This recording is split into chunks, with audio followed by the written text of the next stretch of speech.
Agile teams are all about relentless improvement.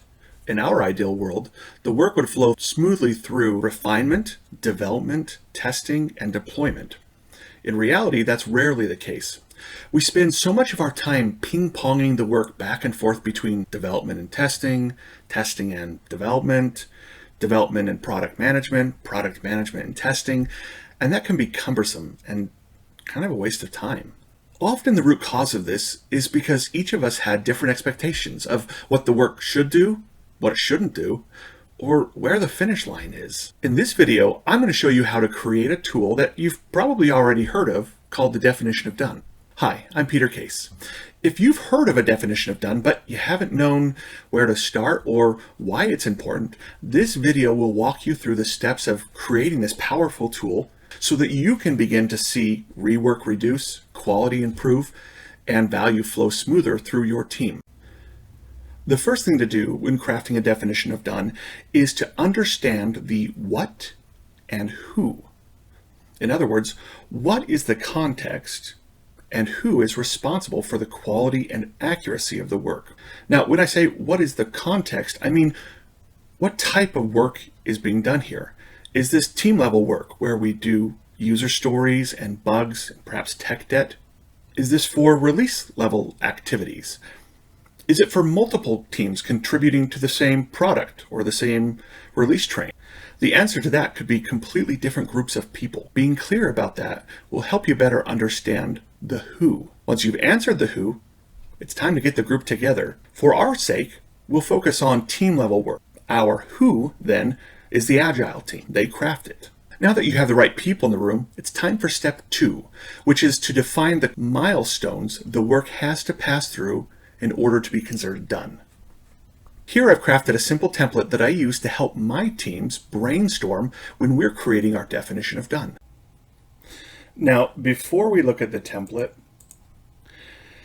we all know that brainstorming can be incredibly difficult, but generally once you get the first few suggestions, the ideas seem to flow pretty quick.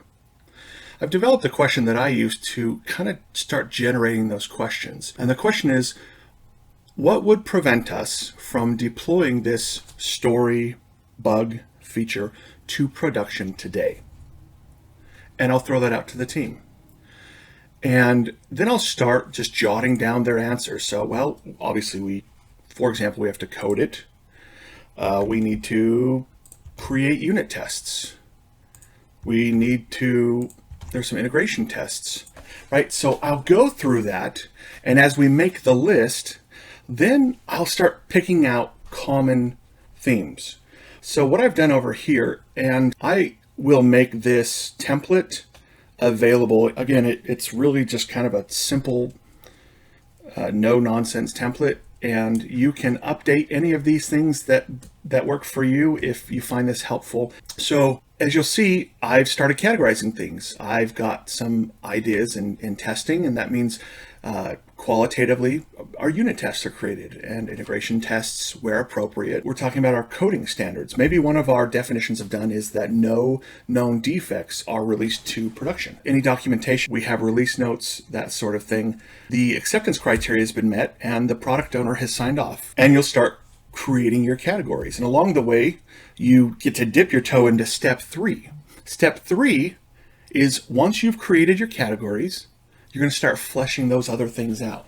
Now remember, what you're looking for is definition of done. But the important thing is that everybody on the team needs to agree with what your definition of done standards are. Now, one last tip here.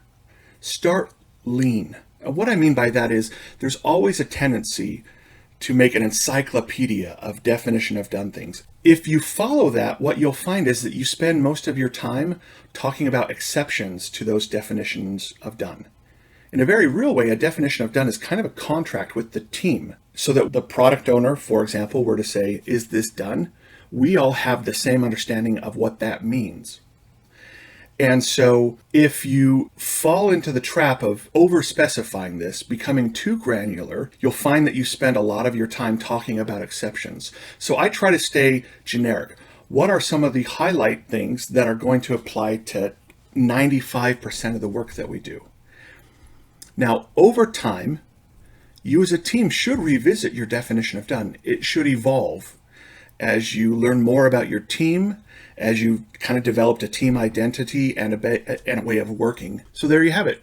Following those 3 steps, you can craft a meaningful definition of done with your team. And those steps are: define what level of work is being done and who's responsible for it.